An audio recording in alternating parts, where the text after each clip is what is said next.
Lebanon membantah akan menormalisasi hubungan dengan pihak Israel.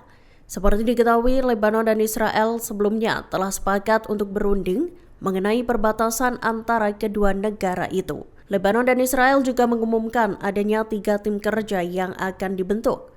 Tim tersebut akan membahas 5 tempat yang masih diduduki oleh pihak Zionis. Selain itu, garis biru yang menjadi perbatasan Israel-Lebanon, tempat-tempat yang disengketakan, dan warga Lebanon yang ditahan Israel turut menjadi fokus bahasan. Dikutip dari Tribun News, seorang narasumber Israel mengaku bahwa pihak Zionis tertarik untuk melakukan normalisasi dengan Lebanon.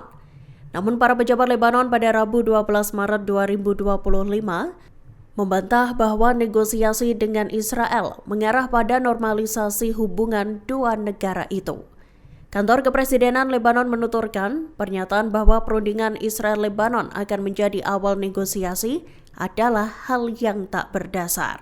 Israel mengumumkan rencananya untuk mengakuisisi ribuan drone bunuh diri untuk mendukung operasi militernya. Langkah ini diambil setelah pihak berwenang mengakui efektivitas drone tersebut, termasuk dalam tindakan yang telah menimbulkan banyak kontroversi terkait dengan genosida di Gaza. Dikutip dari Tribun News, Kementerian Pertahanan Israel menjadi penggerak utama di balik langkah ini. Pihaknya melakukan pengadaan yang melibatkan sejumlah perusahaan dalam negeri dan luar negeri. Haaretz melaporkan kementerian tersebut meminta tender untuk 5.000 drone FPV atau First Person View.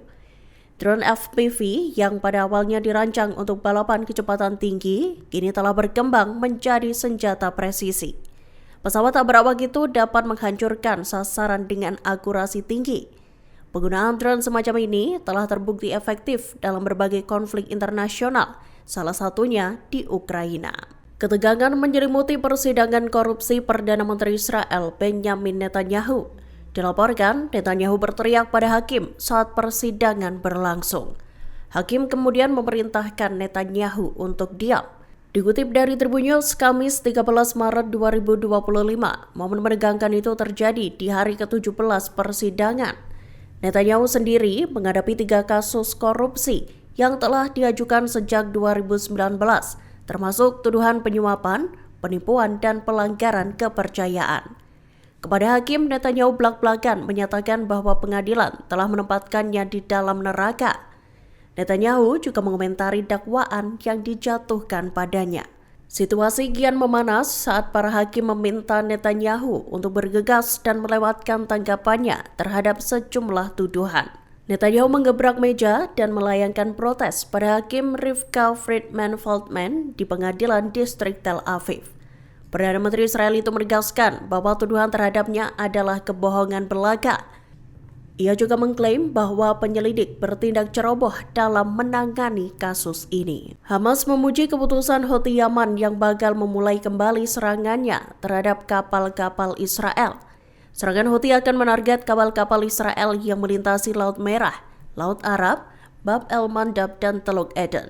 Dikutip dari Tribun News, Kamis 13 Maret 2025, Hamas menyatakan bahwa keputusan Houthi itu buntut penutupan perbatasan yang dilakukan Israel. Selain itu, pasukan Zionis juga mencegah masuknya bantuan kemanusiaan ke Gaza. Hal itulah yang membuat Houthi mengancam bakal melakukan serangan jika Israel masih menahan bantuan tersebut. Dalam sebuah pernyataan, Hamas menilai keputusan Houthi itu sebagai sikap tulus rakyat Yaman untuk mendukung warga Palestina. Bagi Hamas, keputusan Houthi itu merupakan tekanan nyata untuk mengakhiri blokade yang dilakukan oleh Israel. Lebih lanjut, Hamas menyerukan pada rakyat negara-negara Arab dan Islam untuk meningkatkan tekanan pada pihak Zionis, khususnya agar Israel mengakhiri agresi dan blokade bantuan kemanusiaan. Menteri Luar Negeri dari Mesir, Arab Saudi, Yordania, Qatar, dan Uni Emirat Arab berkumpul di Doha, Rabu 12 Maret 2025. Mereka melakukan perundingan untuk membahas langkah-langkah konkret terkait mekanisme rekonstruksi jalur Gaza. Pertemuan ini juga dihadiri oleh Sekretaris Jenderal Komite Eksekutif Organisasi Pembebasan Palestina atau PLO. Dikutip dari Tribun News, Kementerian Luar Negeri Mesir menyebutkan bahwa para menteri sedang mencari cara untuk mempromosikan dan menggalang dana untuk pemulihan dan rekonstruksi awal Gaza. Selain itu, Mesir mengumumkan bahwa mereka akan menjadi tuan rumah Konferensi Rekonstruksi Internasional pada April 2025. Diperkirakan lebih dari 100 negara dan organisasi donor akan berpartisipasi dalam konferensi tersebut.